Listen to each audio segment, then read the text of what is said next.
Nasubukan mo na bang magluto ng inihaw na isda?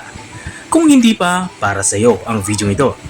Dito nga sa video ito, magluluto tayo ng inihaw na isda. Simulan na natin ang ating pagluluto. Mayroon nga tayo ditong nabiling isda sa palengke. Meron ako ditong galunggong or Gigi at mayroon din tayo ditong buntot ng tuna. Wala nga akong makuhang panga tuna. Gusto ko sana panga ng tuna ang aking iihawin. Pero dahil nga ginabi na akong makapunta sa palengke, wala na talaga akong nahanap na panga ng tuna. Ang gagawin lang natin dito sa isda ay hihiwain lang natin ito dito sa gilid. Ang pagkakahiwa natin dito ay malalim para madaling manuot yung lasa na ilalagay natin mamaya. Ganon din sa ating mga galunggong or Gigi. Hihiwain lang natin to sa magkabilang side.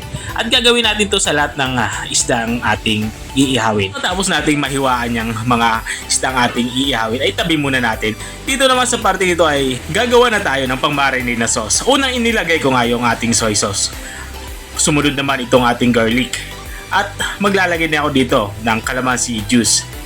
Matapos kung mailagay yung calamansi juice, maglalagay na din ako dito ng siling labuyo. At matapos kung mailagay yung siling labuyo, ilalagay din naman natin yung ating black pepper or pamintang durog.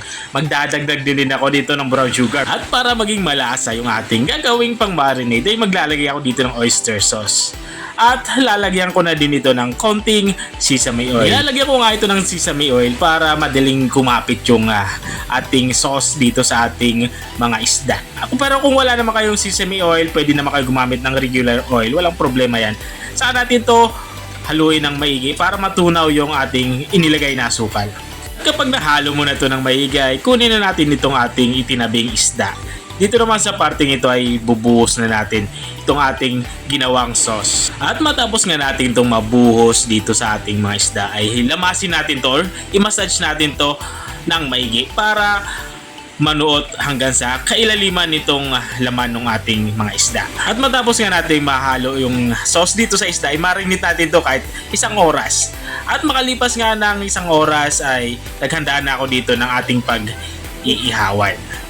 Dito nga ay pinapahiran ko ito ng mantika para hindi dumikit yung ating isda habang iniihaw ito. At kung nanonood ka pa rin hanggang dito sa kalagitnaan ng aking video, ibig sabihin ay nag-enjoy ka. Baka pwede mo na may comment kung taga saan ka para alam ko kung hanggang saan umabot ang aking video. At balik tayo dito sa aking nilulutong ulam. Dito sa parting ito ay inilagay ko na nga yung ating first batch na iniihaw na isda. Nilalagyan ko ito ng sauce, pinapahirang ito para hindi naman maging dry. Yung iniihaw, yung pinapahid nga natin ito na yung pinagbabara natin ng ating isda. At habang tayo ay nagpapatuloy sa ating pagluluto, gusto ko lang shoutout ang mga masusugid nating mga taga-subaybay. Big shoutout kay Ma'am Virginia Gagarin ng Zafiro. Shoutout din kay Chard Datu ng Olongapo City. Shoutout din kay Rapi ng Sagay Negros Occidental. Pati na rin kay John Jacob Natiwasak Malintad from Davao Oriental. Shoutout din kay Joel Samarenta ng Mindanao. At kay Ma'am Marilyn Ramos Rodriguez Nombres ng Cabuyao, Laguna. Nagpapa-shoutout din si Ma'am Delma Odivillas ng Bahay Tangnan, Samar. At kay Ma'am Merlinda Espinida ng Silang, Cavite. Shoutout din kay Sir Cleofe Arnoco Morales ng Lanao del Norte.